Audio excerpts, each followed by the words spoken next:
حضرت ابراہیم بہت بڑے مہمان نواز تھے، صرف قربانی نہیں دیتے تھے، سارا سال بہت سارا لنگر، بہت سارا کھانا پینا، بہت ساری چیزیں جاری رہتی. اور جتنے غریب لوگ تھے فلسطین کے، ان کو پتا تھا کہ حضرت ابراہیم علیہ السلام کا لنگر جاری ہے. فلسطین میں جب آپ کا قیام تھا، دو مہمان آ گئے اور کھانے کو کوئی چیز نہیں. حضرت سارا اور جناب ہاجرہ دونوں اس وقت موجود تھیں. وہ کہنے لگی ابراہیم بہت سارے مہمان آ گئے تو کیا کریں؟ جناب سارا کہنے لگی کس طرح کر کے ان کی مہمان نوازی کرنی. اور حالات یہ ہیں کہ قحط پڑا ہوا ہے فلسطین میں، مصر میں، دور دراز علاقوں میں. حضرت ابراہیم کہنے لگے یہ اللہ کے مہمان ہیں اور ہمیں رب کریم کا بندہ سمجھ کے آ گئے، اللہ ہی بندوبست کرے گا. فرمانے لگے میرا مصر میں ایک دوست ہے، وہ قحط کے دنوں میں غلہ جمع کر لیتا ہے، میں اس کی طرف پیغام بھیجتا ہوں، مجھے امید ہے وہاں سے غلہ ملے گا. 2-3-5 اونٹ والے غلام بلائے اور ان کو کہا کہ جاؤ غلہ لے آؤ مصر کے دوست سے. وہ لوگ کہتے ہم غلہ لینے گئے، وہاں جب پہنچے تو حضرت ابراہیم خلیل اللہ علیہ السلام کا پیغام دیا تو آپ کا وہ دوست کہنے لگا غلہ تو بے شمار تھا، مجھے خبر نہیں تھی کہ حضرت ابراہیم کا پیغام آئے گا، تو میں تو سارا تقسیم کر چکا ہوں. لوگ لے گئے، اب تو کوئی شے نہیں. اب وہ خالی آ گئے 5 کے 5 اونٹ. جب خالی آئے تو حضرت ابراہیم کی حویلی کی دیواریں چھوٹی چھوٹی تھیں. ان غلاموں میں سے، خادموں میں سے، آپ کے ان چاہنے والوں میں سے ایک کہنے لگا یار وہ غریب تو انتظار کر رہے ہوں گے کہ غلہ لینے گئے ہیں، ہمیں روٹی ملے گی. چھوٹی چھوٹی دیواریں ہیں، وہ جب دیکھیں گے نا خالی آ گئے تو انہیں تکلیف ہوگی. اس طرح کرو بوریوں میں ریت بھر لیتے ہیں، ریت بھر کے لے جاتے ہیں، بعد میں اندر رکھ کے انہیں سمجھا بہلا لیں گے یا حضرت ابراہیم کو بتائیں گے، وہ خود ہی ان لوگوں کی دلجوئی فرمائیں گے. اب غلہ کی جگہ ریت بھر کے اونٹوں پہ رکھ کے لائی گئی. لا کے بوریاں جب رکھ دی گئیں، حضرت ابراہیم علیہ السلام دوپہر کے وقت آرام فرما رہے تھے. بی بی سارا اٹھی، کہتی ہیں جب میں نے دیکھا نا کہ بوریاں پہنچ گئی ہیں تو گئی، غلام کو ساتھ لیا اور اس کو جب کھولا نا تو کہتی اتنی حسین گندم میں نے پہلے کبھی دیکھی نہیں تھی، اتنا پیارا دانا میں نے کبھی ملاحظہ ہی نہیں کیا تھا. فرماتی ہیں جب اس کو پیس کر چکی میں روٹیاں پکائیں تو خوشبو دور دور تک پھیل گئی، اعلیٰ غذا بنی. بڑے بڑے کھانے بیبیوں نے مل کے پکائے، چن دیے گئے. حضرت ابراہیم اٹھے تو لوگ کھانا کھا رہے، سجدہ شکر ادا کیا، اور جب سجدے میں گئے تو وہی آنے لگی، پھر رونے لگے. جب پلٹ کر باہر تشریف لائے تو جناب سارا کہنے لگی ابراہیم تمہارا مصری یار بڑا اچھا ہے، اس نے اتنی اعلیٰ گندم بھیجی ہے کہ اتنی تو میں نے پیاری گندم کبھی دیکھی نہیں. جناب ابراہیم مسکرائے، فرمانے لگی سارا یہ مصری یار نے نہیں بھیجی، یہ میرے عرشی یار نے بھیجی ہے، یہ میرے عرشی یار نے بھیجی ہے. بھائی مہمان نوازی مزاج تھا، ہاتھ لٹا دینا مزاج تھا، دوسروں کی اشک شوئی مزاج تھا. حضرت ابراہیم علیہ السلام کا طریقہ ہے قربانی، حضور نے ان کا طریقہ بیان کیا. اگر سال کے بعد قربانی دینا ان کا طریقہ ہے تو سارا سال غریبوں کو روٹی دینا بھی حضرت ابراہیم کا طریقہ ہے. سارا سال غریب کی نوکری کرنا یہ بھی حضرت ابراہیم کا طریقہ ہے.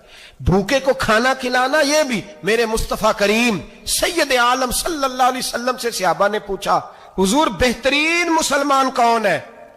بہترین مسلمان تو حضور نے فرمایا جو سلام لینے میں پہل کرے اور غریب کو روٹی کھلانے میں سب سے اچھا ہو، وہ بہترین مسلمان ہے، زبردست مسلمان. ہمارے ہاں دعوتیں ہوتی ہیں تو امیروں کی، افطاریاں ہیں تو امیروں کی، اور میرے مصطفیٰ کریم علیہ السلام نے فرمایا بدترین دعوت ہے جس میں امیر بلائے جائے غریب نہ بلائے جائے، وہ بدترین دعوت. حضرت ابراہیم کا طریقہ رہا ساری زندگی مہمان نواز. ایک وقت ایسا آیا کہ اللہ تعالیٰ نے حضرت ابراہیم کو بہت زیادہ مال عطا فرمایا، اتنے اونٹ گنے نہیں جاتے، گائیں اتنی زیادہ کہ شمار نہیں ہو، بکرے بکریاں اتنی زیادہ کہ شمار، بہت زیادہ مال اللہ نے عطا فرمایا. اور ابھی کچھ عرصہ پہلے آپ پیچھے جائیں نا تو جو لفظ مال تھا وہ روپے پہ تو بولا ہی نہیں جاتا، وہ جانوروں پہ بولا جاتا. بہت زیادہ مال اللہ نے دیا، بکریاں، گائیں، اونٹ، بیل، بڑا کچھ. رب کریم نے فرشتوں سے فرمایا کہ واتخذ اللہ ابراہیم خلیلا، ابراہیم میرا دوست ہے. تو فرشتے کہنے لگے یا اللہ جسے اتنا کچھ دیا جائے اس نے دوست تو بننا ہی ہوتا ہے، تو نوازا ہی پڑا ہے، اتنا مال، اتنے کھیت کھلیان، اتنا کچھ. اللہ کریم نے فرمایا جاؤ آزمائش کر لو، امتحان لے لو. فرشتہ امتحان لینے پہنچ گیا. حضرت ابراہیم کے جانور چر رہے ہیں چراگاہ میں، حضرت ابراہیم بھی ہیں، غلام بھی ہیں، بہت بڑا ریوڑ ہے، آپ تشریف فرمائیں۔ ایک فرشتہ آیا تو کھیت میں چھپ کے بیٹھ گیا اور بلند آواز سے کہنے لگا سبحان اللہ والحمد للہ ولا الہ الا اللہ واللہ۔ یہ تسبیح بڑی پسند ہے، محبوب نے ان کی فضیلت بیان کی۔ اب وہ حضرت سیدنا ابراہیم علیہ السلام کھڑے تھے تو وہ کھیت میں بیٹھ کے تسبیح پڑھنے لگا سبحان اللہ والحمد للہ ولا الہ الا اللہ۔ حضرت ابراہیم کہنے لگے یہ میرے رب کا نام کون لے رہا ہے؟ بڑی اس کی میٹھی آواز ہے، بڑی، کون ہے؟ ڈھونڈنے لگے، گھومتے گھومتے اس کے پاس چلے گئے، فرشتہ انسانی شکل میں۔ تو میرے رب کا ذکر کر رہا تھا؟ اس نے کہا میں ہی کر رہا تھا۔ فرمانے لگے یار ایک دفعہ پھر نہیں کرتا؟ تو کہنے لگا ابراہیم پہلے تو میں اپنی مرضی سے کر رہا تھا، تو کہتا ہے تو پیسے لگیں گے، پیسے ہیں تو کر دیتا ہوں۔ حضرت ابراہیم کہنے لگے بول تو کیا لے گا؟ میرے اللہ کا ذکر سنانے کا کیا لے گا؟ کہنے لگا جتنی بکریاں آپ چرا رہے ہیں ساری دے دے تو میں اللہ کا ذکر سنا دیتا ہوں۔ اور آپ نے فرمایا بس جا تیری ساری ہوئی، میرے رب کا ذکر سنا۔ اور پھر شروع ہو گیا سبحان اللہ الحمد للہ ولا الہ الا اللہ واللہ اکبر۔ حضرت ابراہیم علیہ السلام کیف میں یار پھر ذرا سنا، نہ علما وچ پسا سانو تو یار دی گل سنا سا، ذرا دوبارہ سنا۔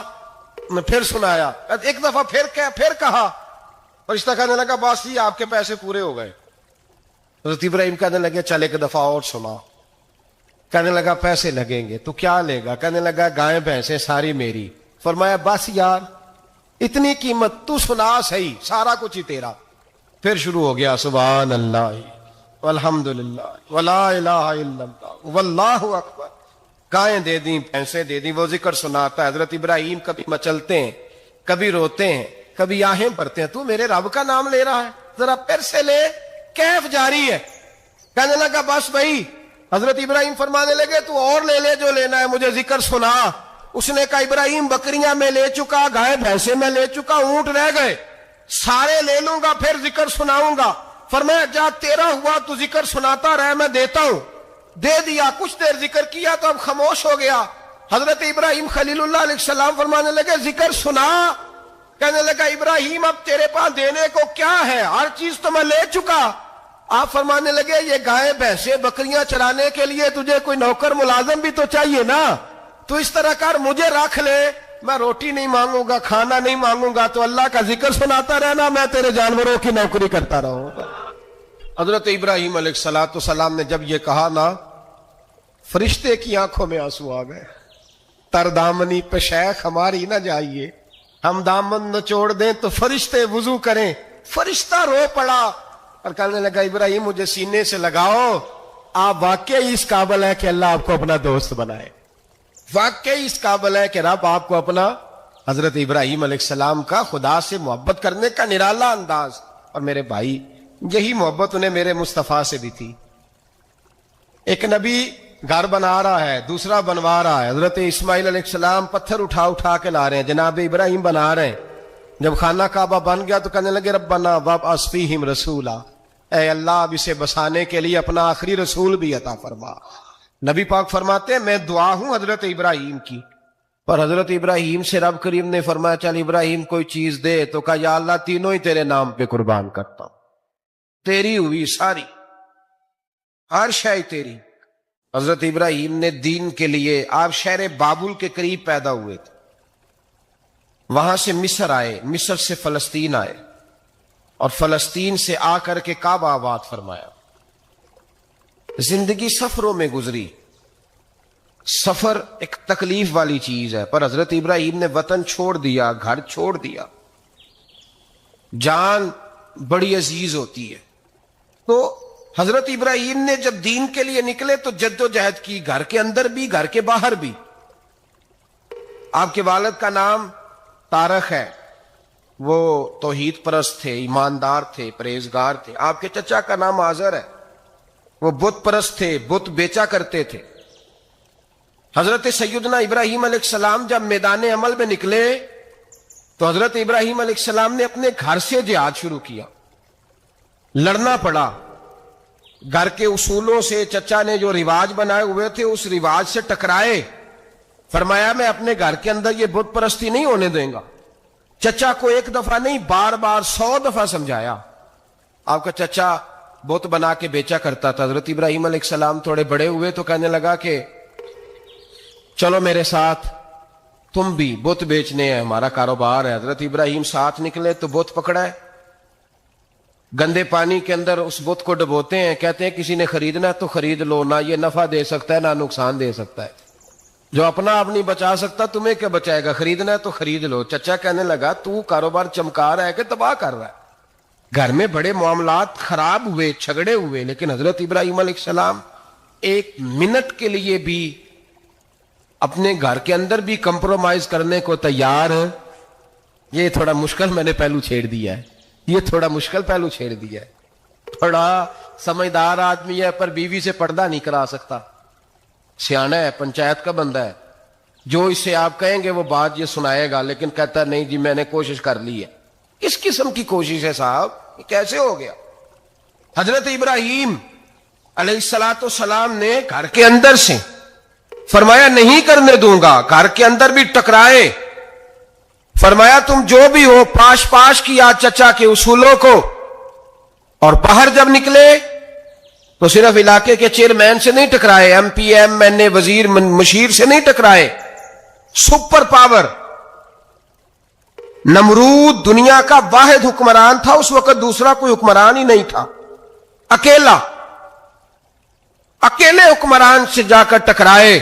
کوئی ساتھ فوج نہیں تھی, کوئی ساتھ ان کے طاقت بظاہر دنیا داری کی کوئی نہیں تھی, پر حضرت ابراہیم جا کے ٹکرائے. اور میرے رسول پاک صلی اللہ علیہ وسلم نے سند بیان کی, فرمایا افضل الجہاد کلمۃ الحق عند سلطان الجابر, فرمایا سب سے افضل جہاد یہ ہے کہ تو ظالم بادشاہ کے سامنے کھڑے ہو کے حق بات بیان کر دے. یہ سب سے بڑا جہاد ہے, یہ سب سے افضل الجہاد کلمۃ الحق عند سلطان الجابر, سب سے بڑا جہاد. حضرت ابراہیم کھڑے ہو گئے, سپر پاور سے ٹکرائے. یہاں ہم لوگ حکمتوں کا شکار ہیں, دیکھیں گے, کریں گے, سوچیں گے, اور مولوی صاحب کو ویسے کہتے ہیں آپ پرہیز کریں سیاسی باتوں سے. بھئی اللہ کے ہر نبی نے جا کے وقت کے ظالم حکمران کو لتاڑا ہے, للکارا ہے, یہ تو مشن انبیاء ہے. حضرت سیدنا ابراہیم علیہ السلام نے جو اس کو جا کے کہا کہ تو جھوٹ بولتا ہے, تو جھوٹا ہے, تو خدائی کا دعویٰ کرتا ہے, تو بہت بڑا ظالم ہے. اور قرآن مجید نے اس ساری بات کو بیان فرمایا. حضرت ابراہیم علیہ السلام سے کہنے لگا میں رب ہوں, تو آپ نے فرمایا میرا رب تو وہ ہے جو زندہ کرتا اور مارتا ہے. تو پھر آپ حق بات بیان کریں گے تو اللہ مارے گا کہ بندہ مارے گا؟ کچھ بھی نہیں ہوتا, کیونکہ زندگی موت کس کے ہاتھ میں ہے؟ اللہ کے ہاتھ میں. زندگی موت اللہ, کچھ بھی نہیں ہوتا.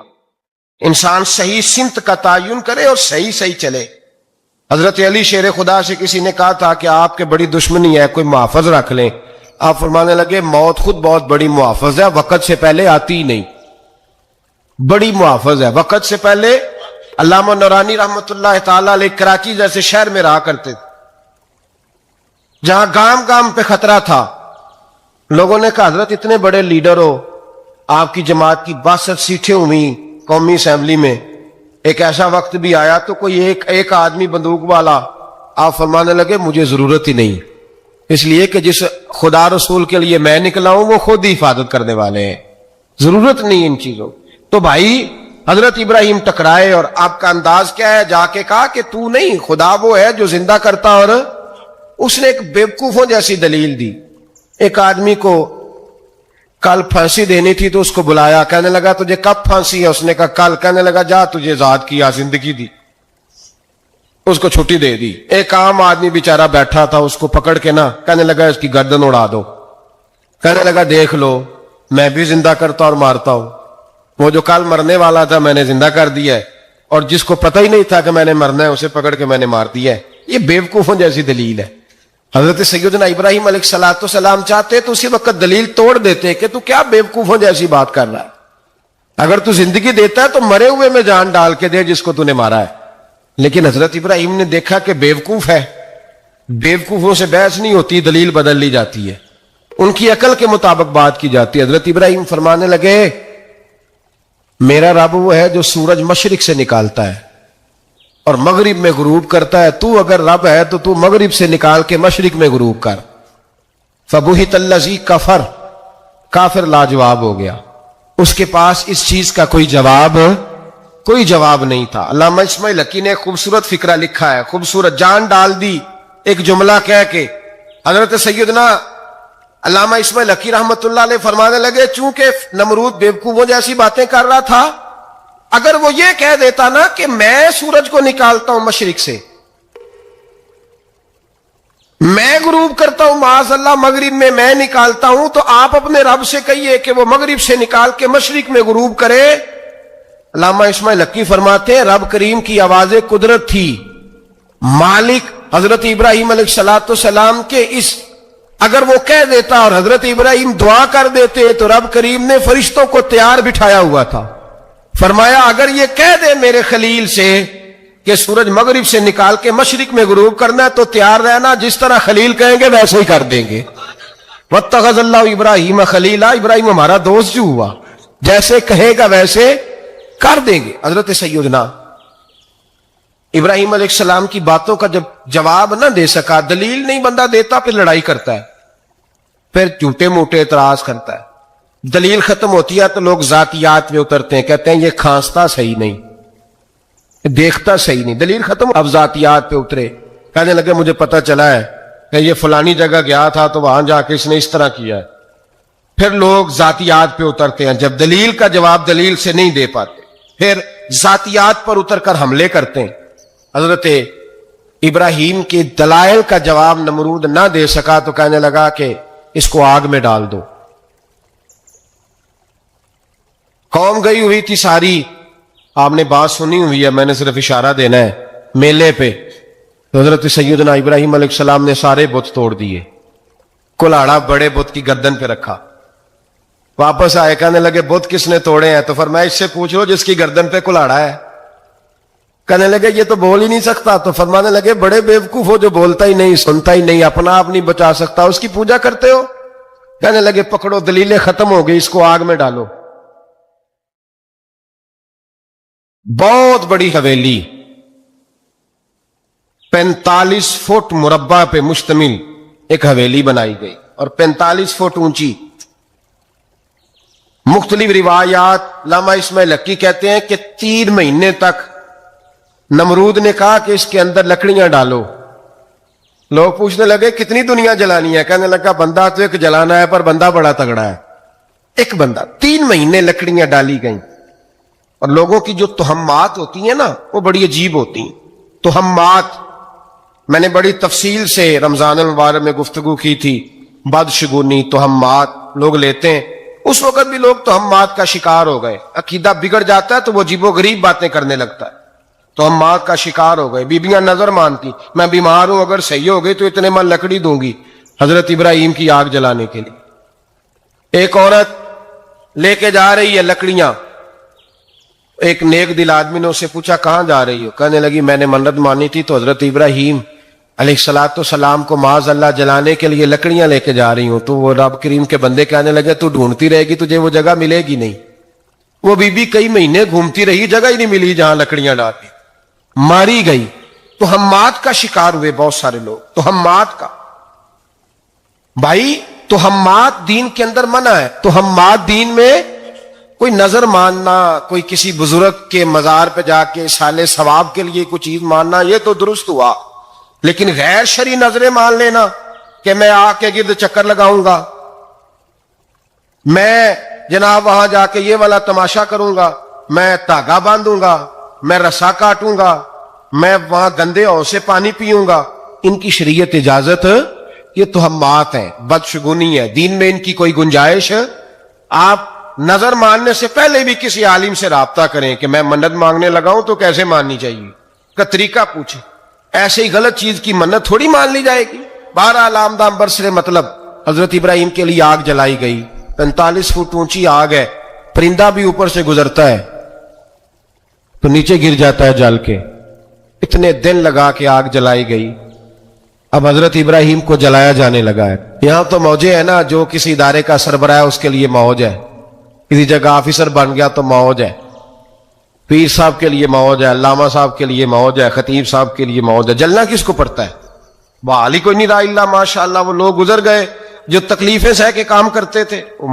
گزر گیا زمانہ, حضرت سیدنا ابراہیم علیہ السلام کو جلایا جانے لگا ہے, تو اب اتنی بڑی آگ ہے تو ڈالیں کیسے؟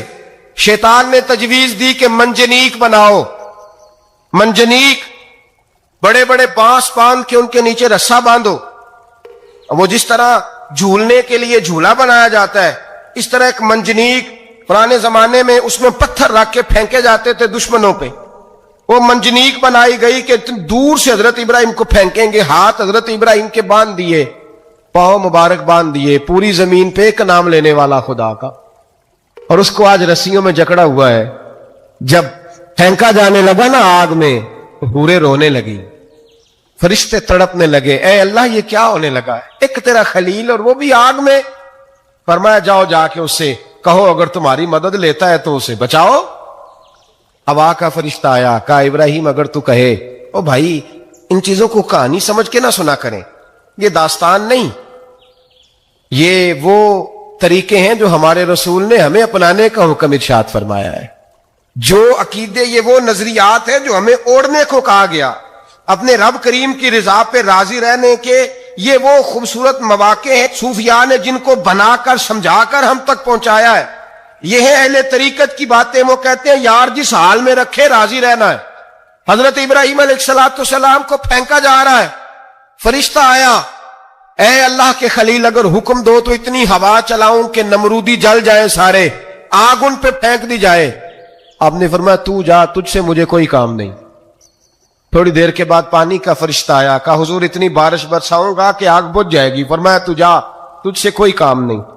اب جب منجنیق میں رکھ دیے گئے, آگ میں جانے کا لمحہ ہے, تیاری ہے, حضرت جبریل امین حاضر خدمت ہوئے. کہا ابراہیم کوئی حاجت؟ فرمایا تجھ سے کوئی نہیں. کہا چلو مجھ سے نہیں تو رب کریم سے ہی بات کر لو, مجھے پتا ہے میں چھوٹا ہوں, آپ مجھ سے مدد کیوں لوگے, رب کریم سے ہی بات کر لیں. تو حضرت ابراہیم کہنے لگے جبریل یہ بتا, رب کو نہیں پتا اس کا خلیل کس حال میں ہے؟ اسے نہیں پتا میں کس حال میں ہوں, میرے ہاتھ بندے ہیں, پیر بندے ہیں آگ میں, اسے نہیں پتا. بتایا تو اسے جاتا ہے جسے خبر نہ ہو. تو اگر اسے پتا ہے, اگر وہ جلانے پہ راضی ہے تو میں بھی جلنے کو تیار ہوں, میں تیار ہوں, میں تیار ہوں. اسے کہو ٹھیک ہے. حضرت سیدنا ابراہیم علیہ السلام کو منجنیق میں ڈال کے جو پھینکا آگ میں, یا نار کونی بردم و سلاما علی ابراہیم, اللہ نے فرمایا اے آگ میرے ابراہیم پہ ٹھنڈی بھی ہو جا اور سلامتی والی بھی ہو جا. حضرت ابراہیم کو دو فرشتوں نے بٹھا دیا زمین پہ, پھول کھلے ہیں, کونپلیں مہک رہی ہیں, کلیاں خوشبو دے رہی ہیں. حضرت ابراہیم نے سر سجدے میں رکھ دیا, سبحان اللہ والحمد للہ ولا الہ الا اللہ واللہ اکبر. حضرت ابراہیم اللہ کی تسبیح پڑھنے لگے, رب کریم کا شکر بجا لانے لگے. نکلے وہاں سے, کچھ دن گزر گئے, نکلے, حکم ہو گیا ابراہیم علاقہ چھوڑ دو. حضرت ابراہیم علیہ السلام وہاں سے نکل کے مصر آئے, چچا کے پاس ٹھہرے. انہوں نے اپنی بیٹی جناب سارہ کا نکاح کر دیا. کچھ آگے بڑھے تو ایک ظالم بادشاہ سے ٹکرائے. اس نے ایک شہزادی, ایک بادشاہ کی بیٹی قید کی ہوئی تھی, جناب ہاجرہ نام تھا, ان کو قید سے چھڑا کے ساتھ لائے. حضرت لوط علیہ السلام بھی ساتھ. یہ 4 لوگوں کا قافلہ چلا, فلسطین میں جا کے پڑاؤ ڈالا, گھر بار چھوڑا, تبلیغ شروع ہوئی. حضرت ابراہیم کے گھر میں 2 خواتین ہیں, ایک آپ کی بیوی ہیں, ایک حضرت ہاجرہ ہے. اولاد کوئی نہیں, بڑا میوہ ہے میٹھا. گھر وہی آباد ہوتا ہے جس میں بچے روتے ہیں, گھر ہوتا ہی وہ ہے جس میں بچوں کی چنچناہٹ ہوتی ہے, پھن بناہٹ ہوتی ہے.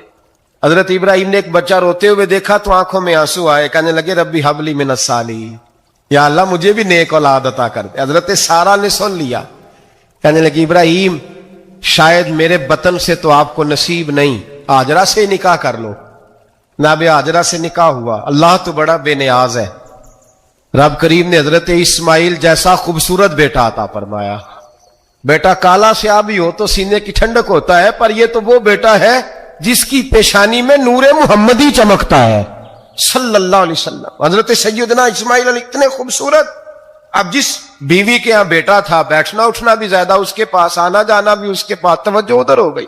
جناب سارہ رشک کرنے لگی. ایک دن کہنے لگی اسے چھوڑ آ جنگل میں, وادی غیر ذی زرع, مکے کے پاس. بھائی ایک بیٹا عالم دین بنا لو، کہنے لگا روٹی کہاں سے کھائے گا؟ تیرے 5 بیٹے ہیں، کو حافظ قرآن بنا، کہتے روٹی کہاں سے کھائے گا؟ وہ بچہ بھی کہتا ہے میں کہاں سے کھاؤں گا؟ حضرت ابراہیم علیہ السلام تو چند مہینے کا بچہ چھوڑ آئے، تو کہاں سے روٹی کھائی حضرت اسماعیل نے؟ کہاں سے کھائی ان کی اماں نے روٹی؟ کیونکہ مر جاتے ہیں یہ سارے۔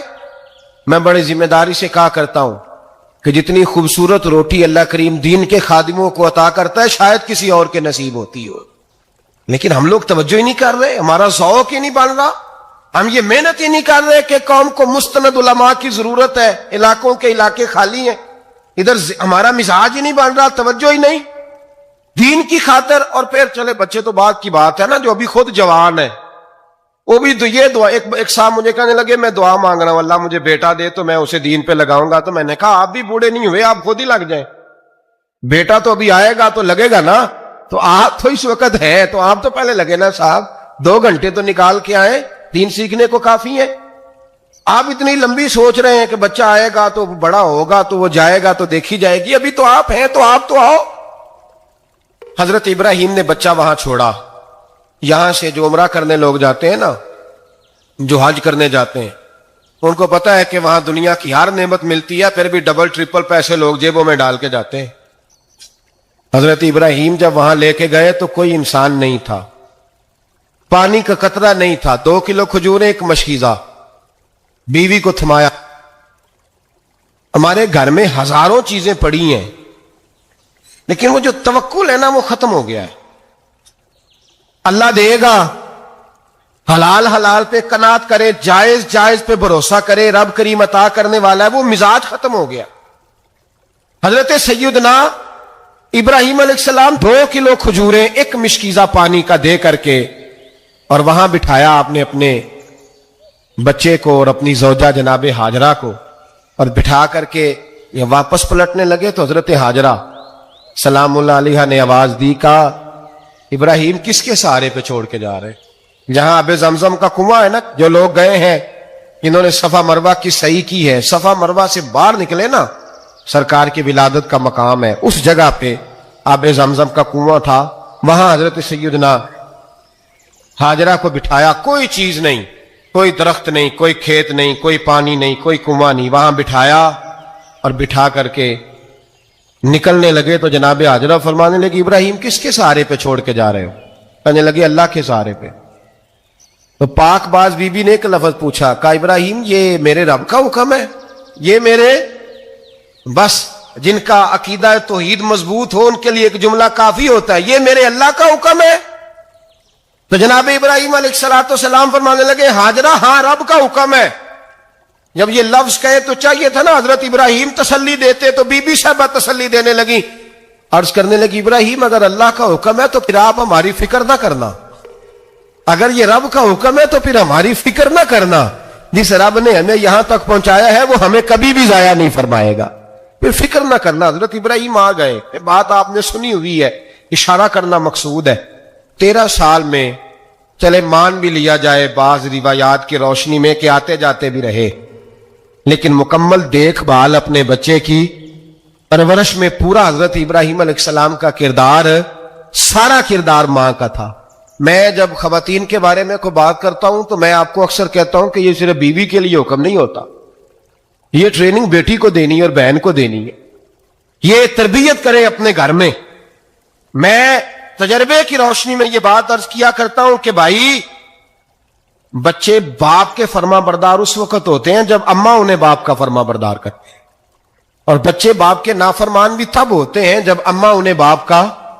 میں نے اپنے کانوں سے سنا ایک دفعہ ایک بچہ اپنے باپ سے کہہ رہا ہے آپ نے تو ساری زندگی باہر گزار دی، پیسے کمانا کون سا مشکل کام ہے، دکھ سکھ تو سارے اماں نے برداشت کیے، سکولوں میں وہ جاتی تھی، فلانا کام وہ کرتی تھی، فلانا کام۔